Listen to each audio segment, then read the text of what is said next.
Hello everyone, how you all. तो आज हम लोग पढ़ने वाले हैं क्लास 8th की JCERT की बुक से, विज्ञान की बुक से चैप्टर नंबर 1 जो है कोशिका, और इसे इंग्लिश में कहते हैं सेल। तो चलिए शुरू करते हैं। यहाँ लिखा है, आप अपने आसपास सजीवों को देखते हैं। मतलब सजीव मतलब क्या होता है? जिनमें जान होती है। ओके, जैसे कि पेड़ पौधे हो गए, घास में रेंगते कुछ कीड़े हो गए, पशु पक्षी, अपने मित्र इत्यादि। ऐसे बहुत सारे सजीवों को आप देखते हैं। आपने विभिन्न प्रकार के मकानों एवं बड़े बड़े भवनों को भी देखा है। आप सभी जानते हैं कि मकान की दीवारें ईंटों को एक दूसरे से जोड़कर बनाई जाती है।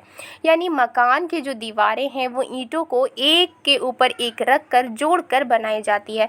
उसी तरह से जितने भी सभी जीव जंतु हैं वो बहुत ही छोटी छोटी सजीव इकाइयों की बनी होती है। मतलब वो इकाई जिसमें जो सजीव होती है, और इन्हीं इकाइयों से हमारी जो क्या है वो बॉडी बनती है। ओके, और इसे क्या कहा जाता है? इसे कहा जाता है कोशिका। ओके, तो इसकी संरचना को आप आगे इस अध्याय में विस्तार से जानेंगे। तो आज जो हम लोग पढ़ने वाले हैं वो है कोशिका के बारे में। और यहाँ ये भी लिखा गया है कि जिस तरह से दीवार जो है वो ईंटों को जोड़कर बनाई जाती है, उसी तरह से जितने भी सभी जीव जंतु हैं वो अनेक छोटी छोटी सजीव इकाई से बनी होती है। ओके, तो वो इकाई है क्या? जो कि ये जो चैप्टर है कोशिका है नाम इस चैप्टर का, तो मतलब कि वो इकाई, उस इकाई का क्या नाम है? उस इकाई का नाम है कोशिका, जिसे इंग्लिश में सेल कहते हैं। तो इस चैप्टर में हम इस कोशिका की संरचना को हम लोग पढ़ेंगे, इसकी बनावट कैसे होती है, तो इसके बारे में हम लोग पूरी अच्छी तरह से डीपली पढ़ेंगे। ओके, तो यहाँ पर क्या है, एक दीवार बनी हुई है, आप देख सकते हैं। और इसमें जो दीवार है वो ईंटों से बनी हुई है, और जब ईंट आपस में मिल जाते हैं तो एक दीवार बन जाती है। तो सबसे पहली बात आती है ये कि जो कोशिका है वो उसकी खोज किसने की थी? आखिर किसने बताया था कि कोशिका नाम की भी कोई चीज़ होती है, और इसकी संरचना कैसी होती है, इसकी बनावट कैसी होती है, इसकी स्ट्रक्चर कैसी होती है, इसका काम क्या है? ओके, ये दिखती कैसी है? तो जो ये कोशिका है इसकी जो खोज है वो सबसे पहले अंग्रेज वैज्ञानिक रॉबर्ट हुक ने की थी। और कब की थी? 1665 को। और कैसे की थी? साधारण सूक्ष्मदर्शी की सहायता से, यानी बहुत सिंपल जो माइक्रोस्कोप थी उसकी मदद से उन्होंने बोतल की कॉर्क की एक पतली परत का एक्सपेरिमेंट किया था, अध्ययन किया था, उसे ऑब्जर्व किया था कि आखिर है क्या इसमें। उन्हें कॉर्क की पतली परत में मधुमक्खी के छत्ते जैसे बहुत से छोटे छोटे कोष्ठ यानी कमरा दिखाई पड़े। तो जब उन्होंने ऑब्जर्व किया, उसे देखा, तो उन्होंने क्या पाया कि जिस तरह से मधुमक्खी की छत्ते होते हैं, मधुमक्खी के छत्ते जैसे उसमें जैसे कमरे होते हैं, वैसे ही कमरा उन्हें नज़र आया। तो मधुमक्खी के जो छत्ता होते हैं वो इस तरह से बहुत सारे जो दीवार है इस तरह से बनी होती है मधुमक्खी के छत्ते। ओके, उसके जो कमरे होते हैं इस तरह से बने होते हैं। ओके, तो उन्होंने क्या देखा कि कॉर्क की जो पतली परत है उसमें मधुमक्खी के छत्ते जैसे बहुत से छोटे छोटे कमरे बने हुए हैं। उन्होंने ये भी देखा कि एक कोष्ठ यानी एक कमरा दूसरे कमरे से एक दीवार यानी कि विभाजन पट्टी, ओके, विभाजन पट्टी के द्वारा अलग है। फॉर एग्जाम्पल हम यहाँ पर देख लेते हैं,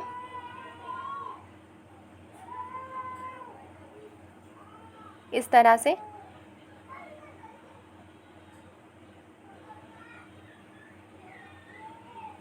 से तो ये जो बीच की जो दीवार है वो विभाजन पट्टी कहलाई। तो ये जो दोनों कमरे हैं वो एक विभाजन पट्टी यानी अलग करने वाली जो पट्टी है उसके जरिए वो अलग है। इन्होंने प्रत्येक कोष्ठ का नाम दिया कोशिका।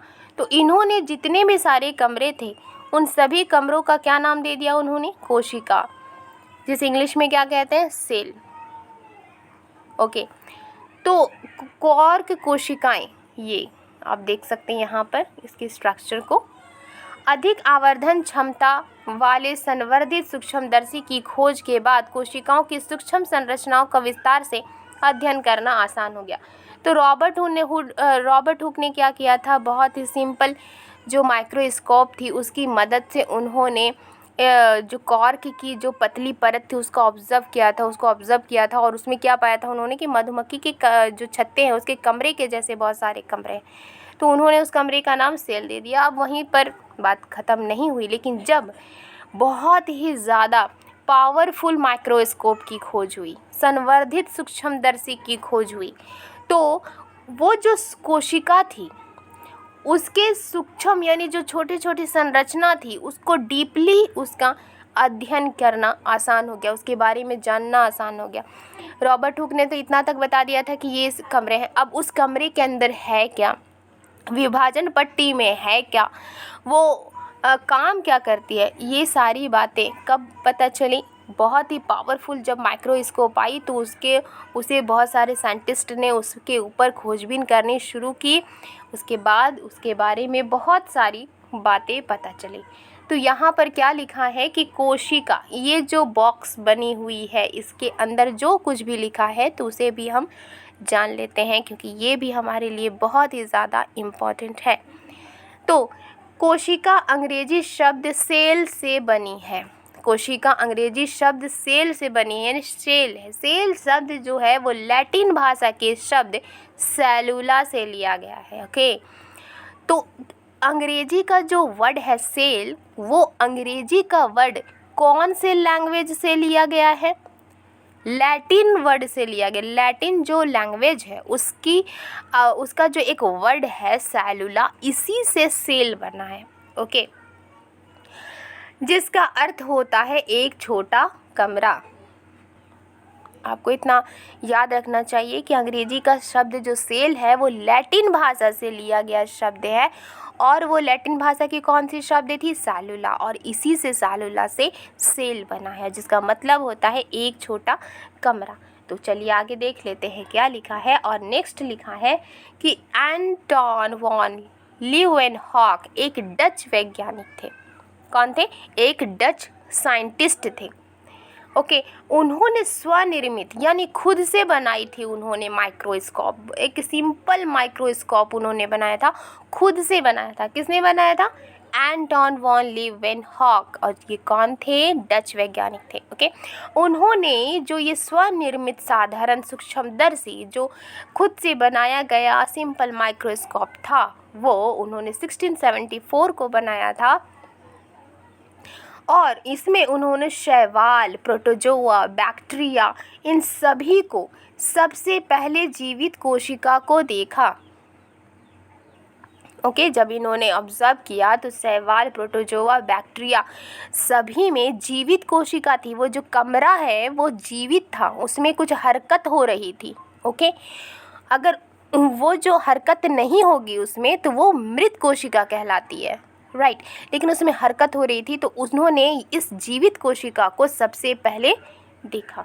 तो चलिए सबसे पहले जान लेते कि यहाँ पर और आगे क्या लिखा है। यहाँ लिखा है, आइए एक क्रियाकलाप द्वारा प्याज की झिल्ली को सूक्ष्मदर्शी के माध्यम से देखें। अब यहाँ पर जो एक एक्टिविटी है उसमें एक प्याज की जो झिल्ली होती है, जो एक परत होती है, उसको कहा जा रहा है कि उसको एक माइक्रोस्कोप के हेल्प से हम लोग देखेंगे। यहाँ वो एक्टिविटी लिखी गई है, चलिए इसे भी पढ़ लेते हैं। स्लाइड में एक बूंद जल डालिए। स्लाइड एक शीशे की स्लाइड होती है। ओके, शीशे की स्लाइड होती है। अब उसमें कहा जा रहा है कि इसमें आप एक बूंद पानी डालिए। क्या डालिए, एक बूंद पानी डालिए। ओके, अब कहा जा रहा है कि प्याज का एक टुकड़ा लीजिए, चिमटे की मदद से पतली झिल्ली को अलग कर स्लाइड पर रखिए। अब जो प्याज के ऊपर एक झिल्ली होती है, आप देखेंगे वाइट कलर की एक झिल्ली होती है, उसको कहा जा रहा है कि उसको एक चिमटे की मदद से पतली झिल्ली को अलग कीजिए और उसको स्लाइड पर रख दीजिए। झिल्ली को ब्लेड की मदद से छोटे टुकड़ों में काट लीजिए। ओके, फिर उसके ऊपर एक कवर स्लिप लगाइए। अब इस स्लाइड को संयुक्त सूक्ष्मदर्शी से देखिए। संयुक्त मतलब इकट्ठा, जो माइक्रोस्कोप है उससे देखिए। ओके, आप लोगों ने जो माइक्रोस्कोप है वो आप लोगों ने देखा होगा आई थिंक। तो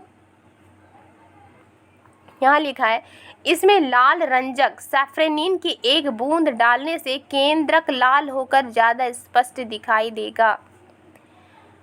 तो कहा जा रहा है कि अगर हम इसमें एक लाल कलर का रंजक, लाल रंजक यानी सैफ्रेनिन की एक बूंद अगर डालेंगे तो जो केंद्रक है, जो ये कोशिका है उसकी जो केंद्रक है, ये केंद्रक है जो वो लाल होकर ज़्यादा स्पष्ट दिखाई देगी। अब हम इसे ऑब्ज़र्व करते हैं कि आखिर इसमें क्या नज़र आया। तो जब हम ये एक्सपेरिमेंट करते हैं, ये एक्टिविटी करते हैं, तो हमें पता चलता है कि सूक्ष्मदर्शी से देखने पर प्याज की झिल्ली का आकार ईंटों की दीवार की जैसी दिखती है, यानी ईंटों की दीवार जैसा दिखता है। आप यहाँ देख सकते हैं जो प्याज की झिल्ली है, प्याज की कोशिका झिल्ली है, तो आप देख सकते हैं ये इस तरह से एक दीवार की तरह यहाँ हमें नज़र आ रही है। ओके, दीवार की तरह नज़र आ रही है। और ये किस तरह से और ये निष्कर्ष से हमें क्या निकलता है, हमें इससे क्या पता चलता है? हमें इससे पता चलता है कि जिस प्रकार भवन की दीवारें अनगिनत ईंटों से जुड़कर बनी होती हैं, उसी प्रकार प्याज की झिल्ली भी अनेक कोशिकाओं से मिलकर बनी होती है। प्याज की झिल्ली भी अनेक कोशिकाओं से मिलकर बनी होती है। ओके, नेक्स्ट हम लोग देख लेते हैं, यहाँ पर आगे देखते हैं क्या लिखा है। यानी कि सभी जीव असंख्य सूक्ष्म इकाइयों से बने हैं जिन्हें कोशिका कहा जाता है। अब यहाँ पर एक पॉइंट है कि दुनिया में जितने भी सारे सजीव हैं उनमें असंख्य, जिनको गिना नहीं जा सकता, इतने छोटे छोटे इकाइयों से बने हैं और उनका क्या नाम दिया गया? कोशिका नाम दिया गया। उन्हें कोशिका कहा जाता है, जिसे इंग्लिश में सेल कहा जाता है। ओके, अब आगे देखते हैं, इसमें भी एक ब्रेक बॉक्स में लिखा हुआ है, चलिए इसे भी पढ़ लेते हैं हम। अब हम ये कह सकते हैं कि अब जितने भी सारी एक्टिविटी करने के बाद कंक्लूज़न क्या निकला हमारा, उसके मुताबिक हम ये कह सकते हैं कि कोशिका जो है वो सजीवों के शरीर की वो सबसे छोटी रचनात्मक और क्रियात्मक इकाई है। जो कोशिका है किसी भी सजीव की सबसे छोटी रचनात्मक और क्रियात्मक इकाई है, जो स्वतंत्र रूप से जीवन की क्रियाओं को चलाने की क्षमता रखती है। यानी कि अगर कोशिका हरकत नहीं करती है तो वो मृत है, लेकिन कोशिका में हरकत होनी ज़रूरी है, क्योंकि यही जो है वो जीवन की जितनी भी सारी क्रियाएं हैं उनको चलाने की क्षमता रखती है। ओके, कोशिका विभिन्न पदार्थों का वो सूक्ष्म संगठित रूप है। अब कोशिका के अंदर भी बहुत सारे पदार्थ होते हैं और वो सूक्ष्म संगठित रूप है जो स्वतः जनन का सामर्थ्य रखती है, यानी खुद ही वो रिप्रोड्यूस करती है। अच्छा, अतः कोशिका जीवन की मूलभूत इकाई है। ओके, आपको समझ में आ गया होगा कि ज़िंदगी के लिए जो कोशिका है, जो सेल है, वो कितना इम्पॉर्टेंट है। दुनिया के सभी जो जीव हैं, सजीव हैं, उनमें कोशिका पाई जाती है। ओके, अब यहाँ पर कुछ एक्टिविटी यहाँ दिए गए हैं। पता कीजिए, क्या सभी जीवों में कोशिका एक प्रकार की होती है? बिल्कुल नहीं, सभी जीवों में कोशिका एक तरह की नहीं होती। यहाँ क्या लिखा है, क्या मुर्गी का अंडा एकल कोशिका है या कोशिका समूह? यहाँ पर ये बात पूछा गया है कि अगर हम मुर्गी का अंडा अगर देखें तो आपको बताना है कि क्या इसमें एक कोशिका है या कोशिकाओं का समूह है इसमें, यानी एक से ज़्यादा कोशिका है या फिर एक ही कोशिका है, आपको बताना है कि क्या है। ओके, कमेंट करके नीचे जो कमेंट बॉक्स में आप अपना राय दे सकते हैं कि आखिर ये मुर्गी का अंडा क्या है, एकल कोशिका है, एक कोशिका से बना है या फिर कोशिकाओं के समूह से बना है। ओके, नेक्स्ट देखते हैं क्या है। कार्यों की विभिन्नता के कारण कोशिकाओं के आकार एवं आकृति में अंतर होता है। यस, मैंने पहले क्या कहा था कि कार्यों की जो अलग अलग कार्यों के हिसाब से कोशिकाओं का आकार और उनकी आकृति अंतर होता है उनमें, परंतु कुछ रचनात्मक एवं विशिष्ट गुण उन सभी में समान रहते हैं। लेकिन कुछ ऐसे कैरेक्टरिस्टिक्स होते हैं, कुछ ऐसे गुण होते हैं जो सभी में समान होते हैं, भले उनका आकार और आकृति में अंतर हो। लेकिन इसके बारे में हम आगे और डिटेल में जानेंगे। अब यहाँ पर क्या लिखा है, यहाँ लिखा है कि अब बताइए। ओके, कोशिका की खोज किसने की थी? तो हमने जैसे जाना कि कोशिका की खोज की थी रॉबर्ट हुक ने की थी। ओके, और कब की थी उन्होंने कोशिका की खोज? तो यहाँ पर क्या लिखा है, 1665 को। और ये कौन थे? अंग्रेज वैज्ञानिक थे। ओके, अब यहाँ क्या लिखा है, सर्वप्रथम जीवित कोशिका किसने देखी? सर्वप्रथम जीवित कोशिका किसने देखी? तो उसका आंसर भी यहाँ पर है। कहाँ पर है?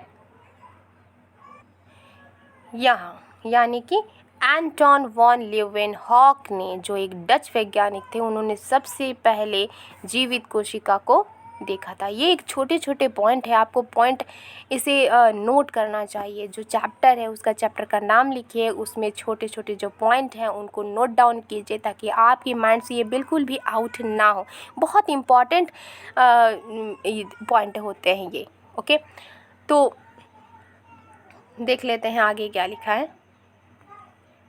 ओके, आगे लिखा है कि जीवन की मूलभूत इकाई किसे कहते हैं? जीवन की मूलभूत इकाई किसे कहते हैं? बेशक कोशिका को कहते हैं। ओके, तो यहाँ पर हमने जान लिया कोशिका की खोज किसने की थी। कोशिका की खोज की थी रॉबर्ट हुक ने 1665 को, और ये एक अंग्रेज वैज्ञानिक थे। उसके बाद लिखा है सर्वप्रथम जीवित कोशिका किसने देखा? तो सर्वप्रथम जीवित कोशिका देखा था एंटोन वॉन लीeuwenhoek ने, और एक ये डच वैज्ञानिक थे।